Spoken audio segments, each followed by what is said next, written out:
All right, Tyler, what's up? We're here with Coach Mags, and we're gonna go over 23.1 open workout. All right.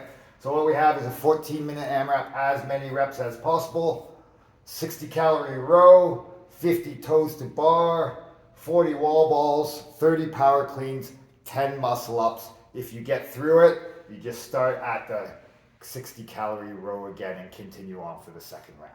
All right. Med ball weight is a 14 and a 20-pound ball, respectively, and a 9 and a 10-foot target.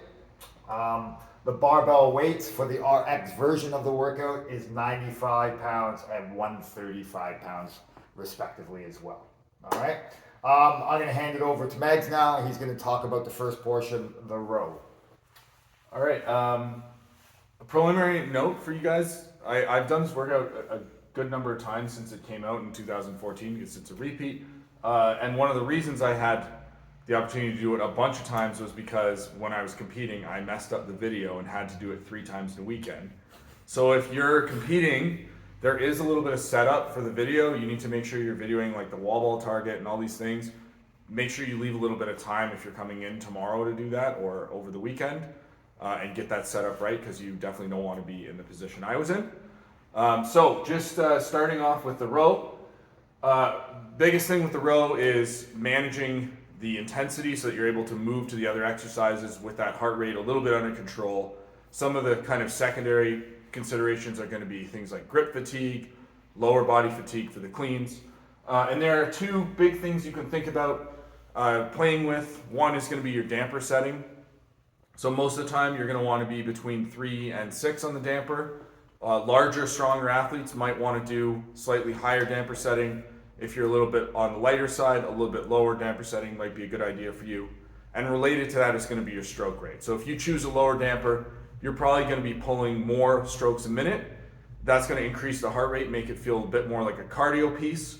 If you're bigger, you want to take advantage of sort of heavier levers, a little bit of size and strength. Then with a higher damper setting, you might go for a lower stroke rate. The trade-off there being maybe the cleans are going to feel a little bit more tiring, right? So just things to play with and consider, but definitely the overall feel of the row needs to be 80-85% very under control. You want to get off that rower and walk right into the toast bar with minimal rest required. So.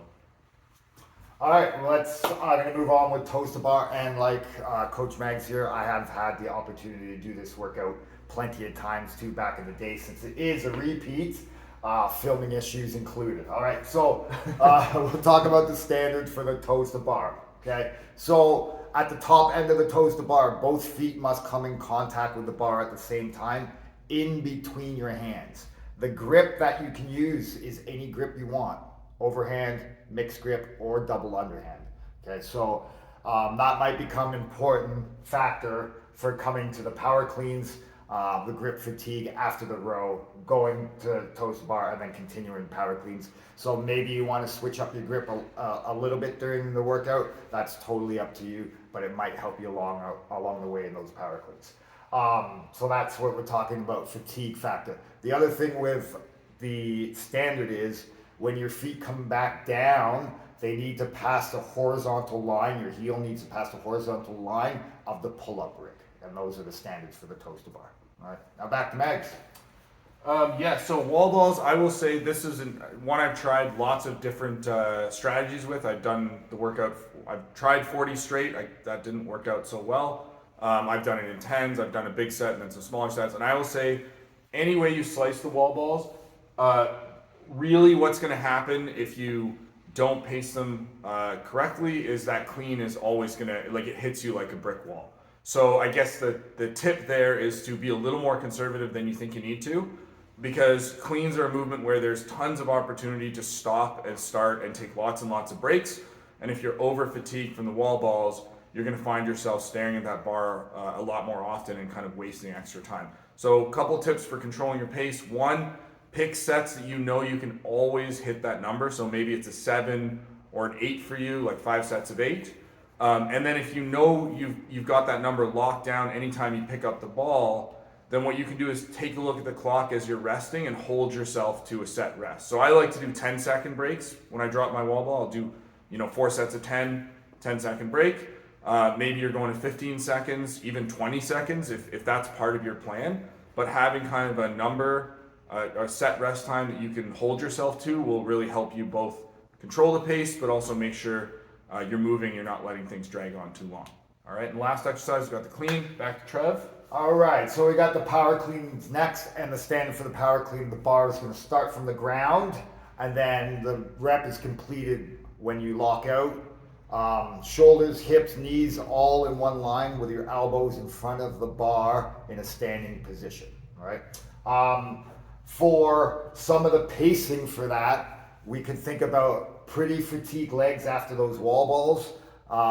But I would say, me personally doing this workout back in 2014 a few times, again, like Mags, I've tried it a few different ways. The best way that worked for me, even though I was fatigued, to pick up the bar and try to do a pretty good set, like 5 to 7 reps touch and go. And then I would put the bar on the ground, take a little bit of rest, up to 8 seconds, and then try to do another set of 5 or so. And then once the real fatigue really sets in and starts hitting you hard, you might want to start thinking about doing singles at that point just to get them done. All right. And you guys will notice that we haven't written up muscle up here because truthfully, by the time you get to the muscle ups, it's sort of a do or die situation. There are very few athletes that need to consider strategy for that movement, worrying about getting around to the next full round of the workout. So if you have muscle ups, great. Take your time, take the kind of recovery that you need to hit that first one and see what you can chip away at. And if you don't, you're doing a scaled version of the workout, it's going to feel pretty similar. It's just a matter of holding on to sets you can hold on to. The clock's going to be running out, so just do your best at that point, and hopefully you've paced everything else correctly so you're set up really effectively for that. I think that's all the tips. That's it, guys. Have fun, guys. Good Enjoy. luck.